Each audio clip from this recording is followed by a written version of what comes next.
Good morning and again back to my new blog. আজকের ব্লগটা ছিল আমাদের নিরামিষের রান্নার কী কী রেসিপি আমরা করে করে খাচ্ছি। যেহেতু আমি প্রত্যেকটা ভিডিওতেই বলছি শ্রাবণ মাসটা আমাদের গোটা মাসটাই নিরামিষ খাই, তাই রোজ সকালে ঘুম থেকে উঠেই আগে ভাবনা চিন্তা করতে বসি আজ কী রান্না হবে, কাল কী রান্না হবে। তো সকালের প্রথম চিন্তাই থাকে আজ কি রেসিপি বানালে খাওয়াটা বেশ ভালো হবে। আমিষের মধ্যে তেমন একটা চিন্তা না করলেও চলে, কারণ মাছ মাংস ডিম হলে তো সবার খাওয়া রমরমা চলে যায়। নিরামিষের দিনটাতেই প্রচুর চিন্তা ভাবনা করে রান্না করতে হয়। তো আজ রান্না করেছি, প্রথমেই তো আমি রেসিপিগুলো তোমাদেরকে দেখিয়ে দিয়েছি, এখন বলে দিচ্ছি। আজ রান্না করেছিলাম কাঁচা কলার কোপ্তাকারি, আর রান্না করেছিলাম মিষ্টি কুমড়োর ডোকা দিয়ে আলু বেগুন ঝিঙ্গে তারপর ডালের বড়ি দিয়ে একটা সুন্দর নিরামিষ চচ্চড়ির মতন, যেই তরকারিটা খেতে আমি ভীষণ ভালোবাসি। তো এই যে দেখো, দুটো রান্নাই মোটামুটি রেডির দিকেই।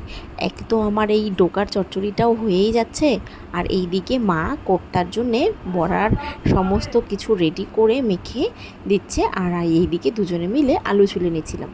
তারপর কড়াইতে তেল গরম করে বড়াগুলোকেও ভেজে নিচ্ছি, আর একটা কড়াইতে আমি ওই ডোকার চচ্চড়িটাও নামিয়ে নিয়েছি। এবার আমি এই রসাটাকে রান্না করার জন্য কী কী করছি তোমরা দেখতে থাকো। কড়াইতে তেল দিয়ে জিরে তেজপাতা শুকনো লঙ্কা সম্বার দিয়ে তারপর মা এদিকে পাটায় মশলাও রেডি করে দিচ্ছে। একদিকে আমি তরকারি রান্নাও বসিয়ে দিয়েছি। মশলা হয়ে যাওয়ার সঙ্গে সঙ্গে আমি এখানে মশলাও দিয়ে দিলাম।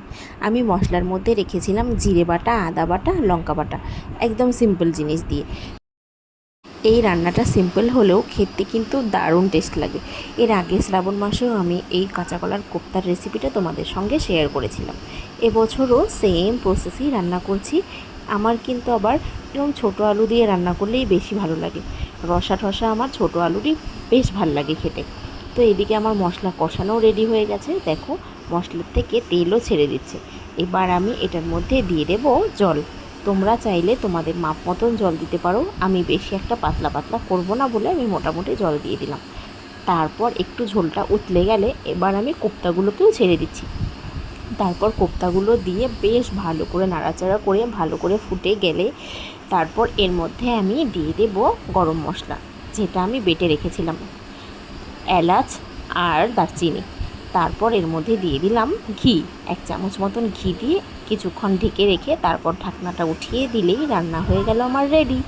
তারপর আমি কি করেছিলাম, এখানে কোপ্তাগুলো খুব সফট হয়, তাই জন্যে ঝোলের মধ্যে রেখে দিলে কোপ্তাগুলো গলে যাবে, তাই আমি দুটোকে আলাদা আলাদা পাত্রে রেখেছিলাম। ঝোলটাকে রেখেছিলাম একটা বাটিতে আর কোপ্তাগুলো রেখেছিলাম অন্য থালে।